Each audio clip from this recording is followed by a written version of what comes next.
Hi all, this is Anjali and welcome to my channel. So आज हम बनाएंगे programme जहां पर हम 3 नंबर्स यूजर से इनपुट करेंगे और बताएंगे कि उसमें से ग्रेटेस्ट नंबर कौन सा है। So basically to input 3 numbers and print the greatest number out of that. Similar way में आप लोएस्ट भी कर सकते हो, तो logic is going to be a bit similar. So पहले देखते हैं कि ग्रेटेस्ट ऑफ 3 नंबर्स हम कैसे कर सकते हैं, एंड उसके लिए आपको चलना पड़ेगा विजुअल स्टूडियो कोड पे या फिर टर्बो पे, जहां पर जाकर आप अपना प्रोग्राम बनाएंगे। सो हम यहाँ पर एक सी प्रोग्राम बना रहे हैं एंड हम यहाँ यूजर से इनपुट करेंगे 3 नंबर्स, और उन 3 नंबर्स में से हमें बताना है कि सबसे बड़ा नंबर कौन सा है। राइट।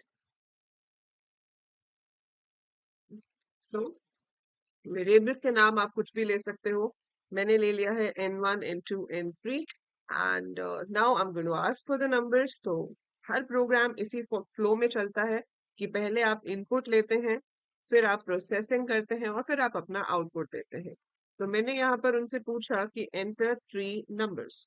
एंटर 3 नंबर्स, हम उसको स्कैन करेंगे। तीनों नंबर्स मेरे पास इंटिजर्स हैं। So I am going to write percentage d 3 times. Then मैं इनपुट करूंगी n1 को, इनपुट करूंगी n2 को, इनपुट करूंगी n3 को।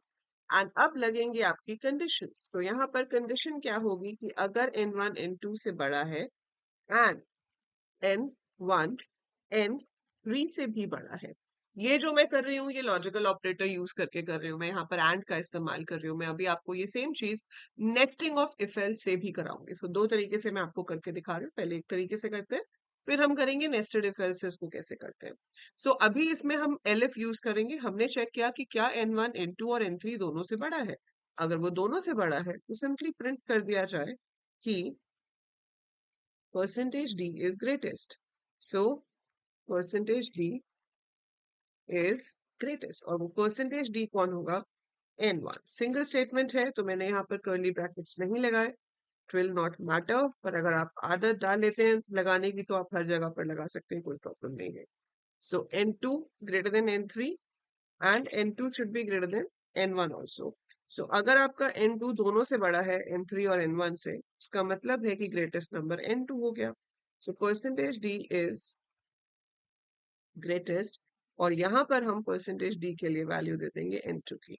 अब आ जाएगा एल्स कि भाई n1 बड़ा नहीं है, n2 बड़ा नहीं है, तो इट्स क्वाइट ऑब्वियस कि n3 ही बड़ा होगा। सो इन दैट केस आप यहाँ पर लिख सकते हैं percentage D is greatest and the number to be printed will be n3। ठीक है, और ये आपका कोड यहाँ बंद हो जाएगा, बाकी यहाँ। दैट्स इट, मेरा कोड कंप्लीट है और मैं इसको अब रन कर सकती हूँ। सो उससे पहले मैं इसे सेव कर दूंगी। मैंने इसका नाम दे दिया grade 3 and it is saved with the name, and you are going to execute this. तो आप भी ये प्रोग्राम जरूर खुद से प्रैक्टिस कीजिए।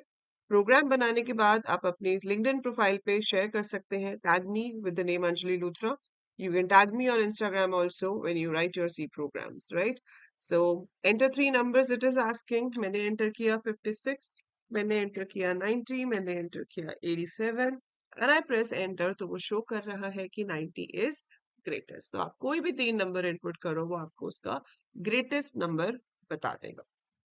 ठीक है, अब ये जो कोड हमने लिखा है इसमें अगर पहली 2 कंडीशंस ट्रू हुई तो ये प्रिंट हो जाएगा और आगे चेक नहीं करेगा। लेकिन अगर ये पहली 2 फॉल्स हुई तो वो सेकंड वाले को चेक करेगा। अगर वो फॉल्स हुई तो वो एल्स में आएगा। तो वैसे तो जब आपको प्रोग्राम बनाने के लिए कहा जाता है तो आपको ये नहीं कहा जाता कि भाई आप उसको नेस्टेड इफ एल्स से बनाइए या आप उसको एल्स इफ लैडर से बनाइए। वो आपकी मर्जी है, एज अ प्रोग्रामर आप चूज करते हैं कि आपको कौन सा कंट्रोल जो है वो ज्यादा कंफर्टेबल लग रहा है, किसमें आपको लगता है कि कम टाइम कंज्यूम होगा। तो जो आपको ज्यादा इफेक्टिव, ज्यादा एफिशिएंट लगता है आप वो यूज कर सकते हैं।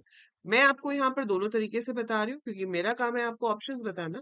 एंड इसमें जो थोड़ा सा फर्क पड़ेगा वो ये होगा कि नेस्टेड इफ एल्स में कंडीशंस कम चेक होंगी। यहाँ पर अगर फर्स्ट कंडीशन फॉल्स होती है तो उसको फिर से चेक करनी पड़ती है। नेस्टेड इफ एल्स वाले कोड में आपकी कुल मिलाकर 2 ही कंडीशंस चेक होंगी, चाहे कोई भी कॉम्बिनेशन बने। जैसे कि इसमें हम चेक कर रहे हैं कि अगर n1 n2 से बड़ा है तो चेक कर लीजिए कि क्या n1 n3 से भी बड़ा है। ठीक है, अब अगर n1 n3 से बड़ा है उसका मतलब हुआ कि आपका जो n1 है वो ग्रेटेस्ट नंबर होगा, है ना। लेकिन अगर ये कंडीशन फॉल्स हो गई, अगर ये कंडीशन फॉल्स हो गई सेकेंड वाली, सो दैट मीन्स कि n3 जो है मेरा वो n1 से बड़ा है। अब वही है ना, या तो n1 बड़ा रहेगा या n3 बड़ा रहेगा। अगर n1 बड़ा नहीं है तो ऑब्वियसली n3 बड़ा है। n3 n1 से बड़ा है एंड इस पॉइंट पे मुझे पता है कि n1 n2 से तो ऑलरेडी ग्रेटर था ही, और अब मेरा n3 n1 से भी बड़ा है, मतलब वो ग्रेटेस्ट हो गया। सो आप यहाँ पर सीधा प्रिंट कर सकते हो n3 इज ग्रेटेस्ट। तो अगर फर्स्ट कंडीशन ट्रू हुई, सेकंड ट्रू हुई, तो पहला प्रिंटफ एग्जीक्यूट हो जाएगा। फर्स्ट कंडीशन ट्रू हुई, सेकंड फॉल्स हुई, तो दूसरा वाला प्रिंटफ एग्जीक्यूट हो जाएगा। तो कंडीशन तो दो ही चेक हुई। अब अगर पहली कंडीशन ही फॉल्स हो जाती है तो वो एल्स में आ जाएगा, और एल्स में आके वो चेक करेगा ऊपर वाली सेम चीज को n2 के साथ, कि भाई अगर n1 n2 से बड़ा था तो मैंने n1 को n3 से कंपेयर कर लिया, पर अगर मेरा n2 बड़ा है तो मैं फिर n2 को फर्दर n3 से कंपेयर करूंगी, और अगर n2 n3 से बड़ा होता है तो वो ग्रेटेस्ट नंबर हो जाएगा। अदरवाइज अभी भी आपका ग्रेटेस्ट नंबर n3 ही रहेगा। सो इस कोड में कुल मिलाकर सिर्फ दो कंडीशंस चेक होंगी, या तो ये दोनों या फिर ये और ये। सो इन दो कंडीशंस के बाद मेरे पास रिजल्ट आ जाएगा कि कौन सा नंबर ग्रेटेस्ट है। तो ये थोड़ा सिस्टम के टाइम को सेव कर देता है, बट इसमें हमें कोड ज्यादा लिखना पड़ रहा है, तो इतना ज्यादा भी सेव नहीं कर रहा कि मैं लंबा कोड लिखूं। तो वो आपको एनालाइज करना है कि whether the code is worth this much और नॉट। तो आपको लगता है कि वर्थ है तो आप इतना बड़ा कोड लिख सकते हो, अदरवाइज आप किसी भी तरीके से कर सकते हो। 67 is greatest out of 67, 45 and 56। So that is the result of this. तो रिजल्ट इस कोड का भी वही आएगा, रिजल्ट इस कोड का भी वही आएगा। सो दोनों वेज से आपके पास सेम ही आंसर आना है, बट लिखने का अलग अलग तरीका है। सो आप चूज कर सकते हैं कि आपको कौन सा मेथड इसमें से ज्यादा कंफर्टेबल लग रहा है। सो इसमें थोड़ा सा कम टाइम लगेगा, उसमें थोड़ा सा ज्यादा टाइम लगेगा, but that time is in millisecond, so it is fine. जब आप आगे बड़े प्रोग्राम्स करते हो तो ये चीजें बहुत मैटर करती है कि कोड की कॉम्प्लेक्सिटी क्या है। So we will be discussing all that जब उसका टाइम आएगा, बट अभी जस्ट डूइंग बेसिक प्रोग्राम्स। तो अभी आप लॉजिक्स को समझिए, आप देखिए कि स्टेटमेंट्स कैसे लिखी जाती हैं, किस तरह से कंडीशंस चेक करके आप प्रोसेसिंग कर सकते हो और रिजल्ट ला सकते हो। So that is how we find greatest of three numbers. अगर आपको स्मॉलेस्ट ऑफ थ्री नंबर्स करना है, सिर्फ ग्रेटर देन का साइन बदलकर हम लेस देन का साइन कर देंगे, तो हमारे पास स्मॉलेस्ट ऑफ थ्री नंबर्स आ जाएगा। सो दैट इज इट। आप यहाँ पर जो ट्राई कर सकते हो थोड़ा डिफरेंट प्रोग्राम, वो ये कर सकते हो कि तीन नंबर इनपुट करो और उन्हें इंक्रीजिंग ऑर्डर में प्रिंट कराओ। तीन नंबर सिर्फ, print them in increasing order, सबसे पहले सबसे छोटा नंबर, फिर उससे बड़ा, फिर उससे बड़ा। Try it out and do writing comments कि आपसे हुआ या नहीं हुआ। वीडियो यूजफुल लगी है तो लाइक पे क्लिक जरूर जरूर जरूर कीजिएगा, it matters a lot. And do leave a nice comment also. Share the video, subscribe the channel if you haven't subscribed yet, and I'll see you in the next video. Till then, take very good care of yourself.